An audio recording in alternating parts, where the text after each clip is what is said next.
Hi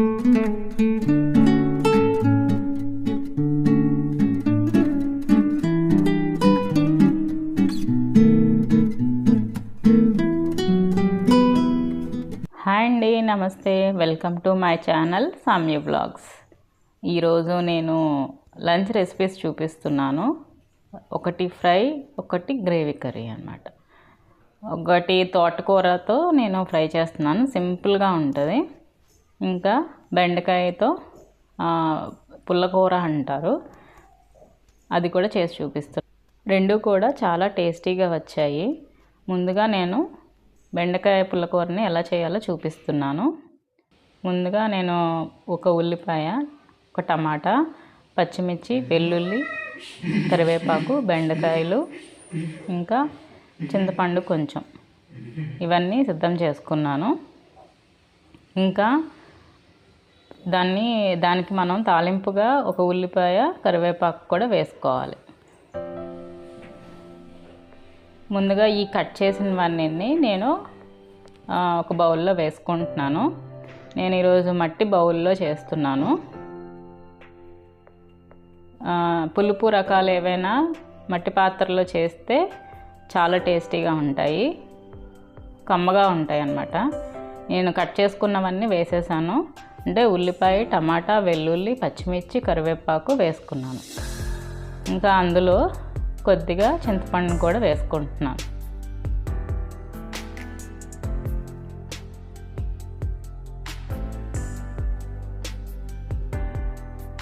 ఇవన్నీ బాగా అంటే మనం స్టవ్ ఆన్ చేయకూడదు, ముందుగానే ఇవన్నీ కలిపి పెట్టుకోవాలి. దానికి తగ్గట్టుగా నేను సాల్ట్ వేసుకున్నాను. కొంచెం పసుపు, ఇంకొంచెం కారం,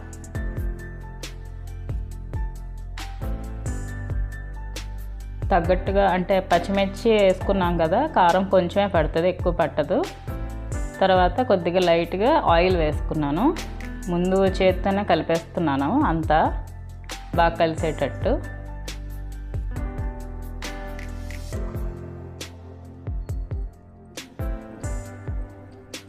మీరు ఇలా ఒకసారి ట్రై చేయండి, చాలా బాగా వస్తుంది. ఇది రాయలసీమ వాళ్ళు అనుకుంటా తయారు చేస్తారు ఇలాగా. అంటే ఈ బెండకాయ ప్లేస్లో వంకాయ కూడా మనం యాడ్ చేయొచ్చు. సో ఇలా కలిపాక కొద్దిగా వాటర్ వేసుకుంటున్నాను. కొంచెం ఎక్కువే పడుతుంది వాటర్, నేను ప్రస్తుతం కొంచెమే వేసాను. ఇలా మూత పెట్టి ఉడికించుకోవాలి. ఇంకా కొంతసేపు అయ్యాక అంటే మధ్య మధ్యలో ఇలా కలుపుతూ ఉండాలి, కింద అడుగు పట్టేస్తుంది కదా, అలా అవ్వకుండా ఉండడానికి మధ్య మధ్యలో మూత తీసి నేను కలుపుతూ ఉన్నాను. మొత్తం అంతా నేను సిమ్లోనే చేశాను, ఫ్లేమ్ అన్నది పెంచలేదు. ఇక్కడ నేను సాల్ట్ కూడా చెక్ చేసుకొని కొద్దిగా సాల్ట్ వేసుకున్నా. మీకు ఏది సరిపోదు అనిపిస్తే ఈ స్టేజ్లో మళ్ళీ వేసుకోవచ్చు. దీన్ని కలిపినప్పుడు కూడా మనం కొద్దిగా స్మాష్ చేసేయాలి, బెండకాయని కొద్దిగా స్మాష్ చేసినట్టు కలపాలి. జస్ట్ కొద్దిగా వాటర్ ఎక్కువ వేసుకొని మూత పెట్టుకొని బాగా ఉడికించుకోండి. ఇంకా ఈలోపు నేను తాలింపుగా కూడా మనం పెట్టుకోవాలి, తాలింపు అది కూడా చూపిస్తాను.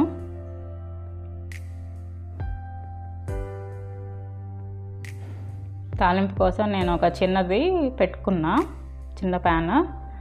అందులో కొద్దిగా ఆయిల్ వేసుకొని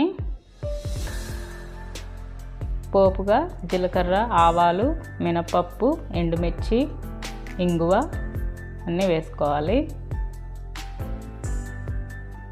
శనగపప్పు కొద్దిగా ఎక్కువ వేసుకుంటే బాగుంటుంది, మధ్య మధ్యలో తగిలితే చాలా బాగుంటుంది ఇది. అసలు పెరుగన్నంకి కాంబినేషన్గా ఇది తింటే చాలా బాగుందండి, చాలా టేస్టీగా వచ్చింది కర్రీ కూడా.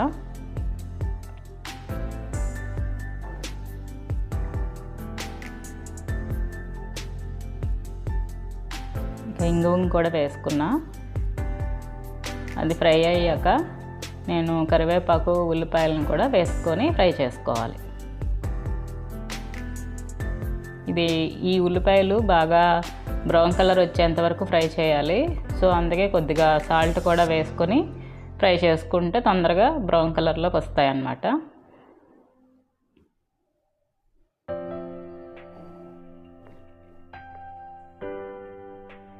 తప్పకుండా అందరూ ట్రై చేయండి, చాలా బాగా వచ్చింది కర్రీ.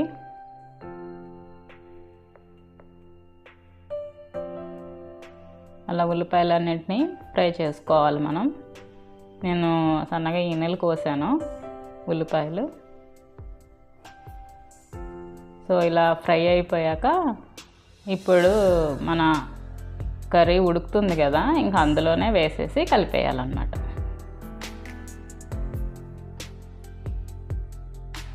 కర్రీ ఫైనల్ స్టేజ్లో ఉన్నప్పుడు ఇది వేసి మళ్ళీ కొద్దిగా ఉడకనిచ్చి ఆపేస్తే కర్రీ అయిపోతుందండి.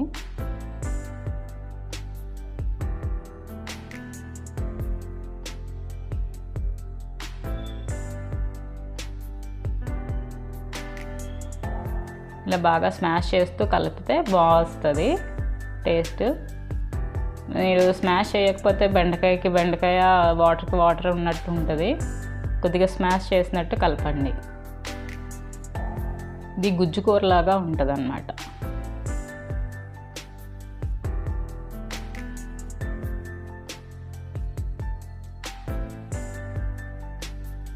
సో అంతా కలుపుకొని ఒక 2 minutes అట్లా సిమ్లోనే మూత పెట్టేసి ఉంచేస్తే ఈ కర్రీ అయితే రెడీ అయిపోతుందండి.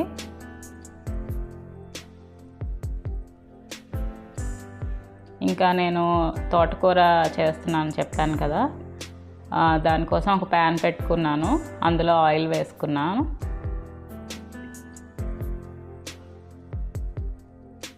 అది కొద్దిగా వేడెక్కాక పోపుగా నేను మినపప్పు, ఆవాలు, జీలకర్ర వేసుకుంటున్నాను. ఇంకా ఎండుమిర్చి కూడా వేసుకుంటున్నాను. దీనికి కారం ఎండుమిర్చే, ఇంకా సపరేట్గా మళ్ళీ కారం వేసుకోను. సో అన్నీ సరిపోతాయి.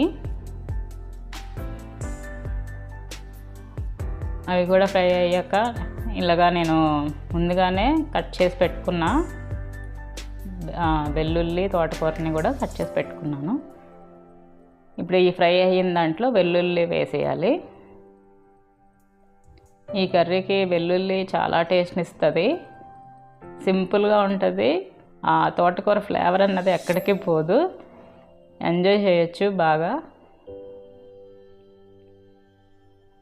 బాగా కడిగిన తర్వాతనే మీరు ఇలా కర్రీ చేసుకోండి, ఎందుకంటే మధ్య మధ్యలో ఇసుక తగిలితే తినలేరు ఎవరు. బాగా కడుక్కోవాలి. ఇప్పుడు వర్షాకాలం కాబట్టి ఆకుకూరలన్నిటికీ కొద్దిగా మట్టి ఎక్కువగానే ఉంటుంది. కొద్దిగా 2-3 సార్లు అయినా బాగా కడిగి అప్పుడు కర్రీ చేసుకోండి.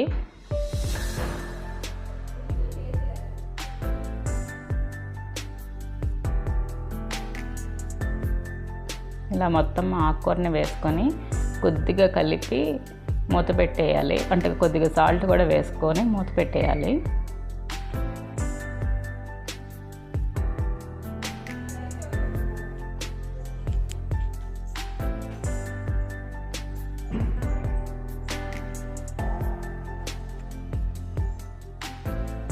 ఇప్పుడు ప్యాన్ ఫుల్గా ఉంది కదా, ఇప్పుడు తీసి చూస్తే చూడండి సగం అయిపోయింది ఆకుకూరలో వాటర్ ఎక్కువ ఉంటుంది కాబట్టి ఈ వాటర్ అంతా బయటకు వచ్చేసి ఇది చిన్నగా అయిపోతుంది. సో దీన్ని బాగా ఉడికించుకోవాలి. తగినంత సాల్ట్ వేయాలండి, లేకపోతే అంత బాగా ఉడకదు. ఈ స్టేజ్లో మళ్ళీ మీరు సాల్ట్ తక్కువైతే చెక్ చేసుకొని కలుపుకోవచ్చు.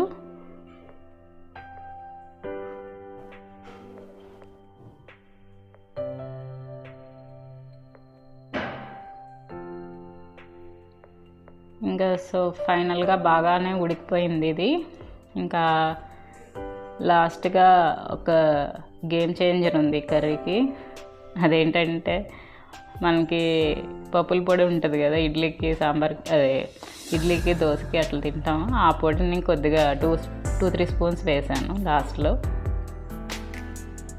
ఇదొక టేస్ట్ వస్తుంది, మంచి టేస్ట్ వస్తుంది దీంట్లో. మీరు కూడా వేయండి, బాగుంటుంది. సో అంతేనండి, తోటకూర ఫ్రై కూడా రెడీ అయిపోయింది.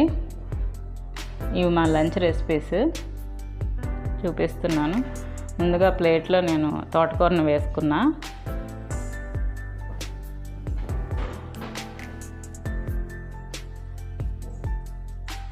తర్వాత బెండకాయ కూర వేసుకున్నాను. నెక్స్ట్ ఇంకా రైస్ కూడా వేసుకుంటున్నాను.